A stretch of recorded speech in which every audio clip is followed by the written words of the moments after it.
Hello guys, welcome back to my channel. ফিরে আসলাম মিষ্টি দইয়ের একটি রেসিপি নিয়ে। খুব সহজভাবে রেসিপিটি দেখানোর চেষ্টা করেছি।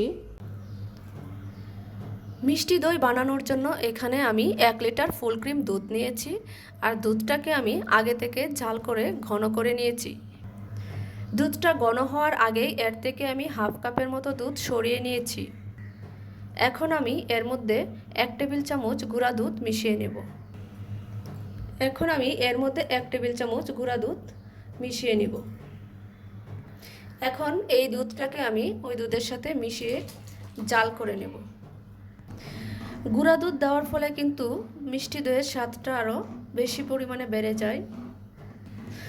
দুধটা মেশানো হয়ে গেছে, এখন আমি এটাকে এক সাইডে রেখে দিব। আর মিষ্টি দইয়ের জন্য আমি ক্যারামেলটা তৈরি করে নেব। ক্যারামেলটা তৈরি করার জন্য এখানে আমি অন্য একটি পাত্র নিয়েছি, আর এর মধ্যে দিয়ে দিয়েছি অল্প একটু পানি। এখন আমি এখানে দিয়ে দিব হাফ কাপের মতো চিনি। আপনারা চাইলে চিনিটা নিজেদের ইচ্ছা মতো তৈরি করে নিতে পারেন, বেশি কম যার যেরকম ইচ্ছে। চিনিটাকে নেড়ে চেড়ে ক্যারামেলটা তৈরি করে নিব। মিষ্টিটা যদি বেশি পছন্দ করেন তাহলে এখানে আর একটু বেশি দিতে পারেন।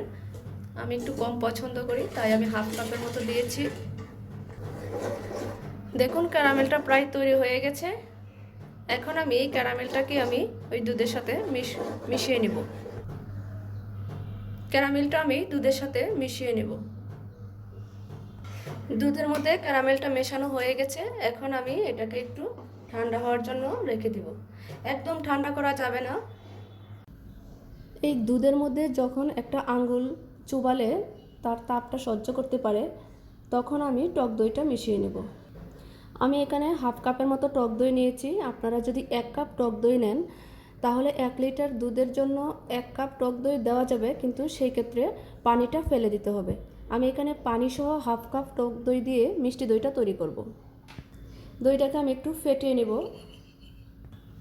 দইটা ফেটানো হয়ে গেছে, এখন আমি দুধটা এখানে ঢেলে দিব।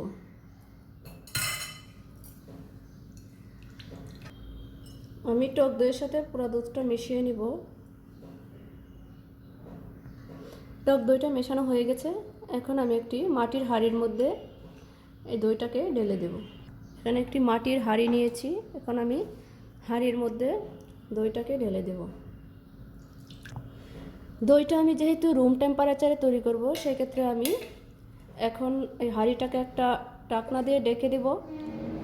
আর 12 থেকে 13 ঘন্টা পর ফিরে আসবো আর দেখব দইটা রেডি হয়ে গেছে। আপনারা চাইলে একটা ফয়েল পেপার দিতে পারেন, কিন্তু আমি নর্মাল একটা ঢাকনার সাহায্যে ঢেকে দিলাম।